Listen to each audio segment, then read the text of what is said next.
मुल्क भर में ईद उल फितर आज मजहबी जोश और जज्बे के साथ मनाई जा रही है। छोटे बड़े शहरों में नमाज ईद के रूह परवर इज्तिमात हुए। नाज़िमाबाद, ईदगाह ग्राउंड और दीगर मकामात पर नमाज ईद की अदायगी की गई। सिक्योरिटी के सख्त इंतजाम किए गए। लाहौर की बादशाही मस्जिद में भी नमाज ईद अदा कर दी गई। कोरोना SOPs के साथ बड़ी तादाद में शहरियों ने शिरकत की।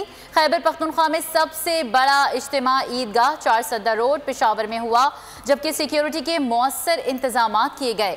कोयटा में मेट्रोपॉलिटन कॉरपोरेशन सब्जाजार में नमाज ईद का बड़ा इज्तिमा हुआ। शहर इक़्तिदार में ईद उल फित्र की नमाज का बड़ा इज्तिमा हुआ। बड़ी तादाद में शहरियों ने शिरकत की। अवाम ने SOPs के साथ नमाज अदा की। मुल्क और कौम की सलामती और तरक्की के लिए दुआएं की गईं। अपडेट कर रहे हैं आपको। मुल्क भर में ईद उल फितर आज मजहबी जोश व खरोश के साथ मनाई जा रही है। मुल्क के छोटे बड़े शहरों में ईद के इज्तिमात अब भी जारी हैं। कराची सबील वाली मस्जिद में नमाज ईद अदा की गई। लाहौर की बात की जाए तो लाहौर में रावी रोड, बाग जिना, दाता दरबार और मंसूरा ग्राउंड में नमाज ईद अदा कर दी गई है।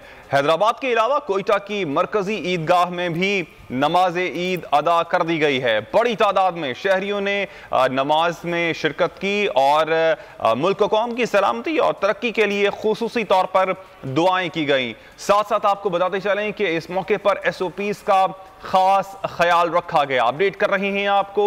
मुल्क भर में ईद उल फितर आज मजहबी जोश और जज्बे के साथ मनाई जा रही है और इसी हवाले से मुल्क के छोटे बड़े शहरों में ईद के इज्तिमात भी जारी हैं। कराची की बात की जाए तो सबील वाली मस्जिद में नमाज ईद अदा कर दी गई है और लाहौर में अगर बात की जाए तो रावी रोड, बाग जिना, दाता दरबार और मंसूरा ग्राउंड में भी नमाज अदा कर दी गई है।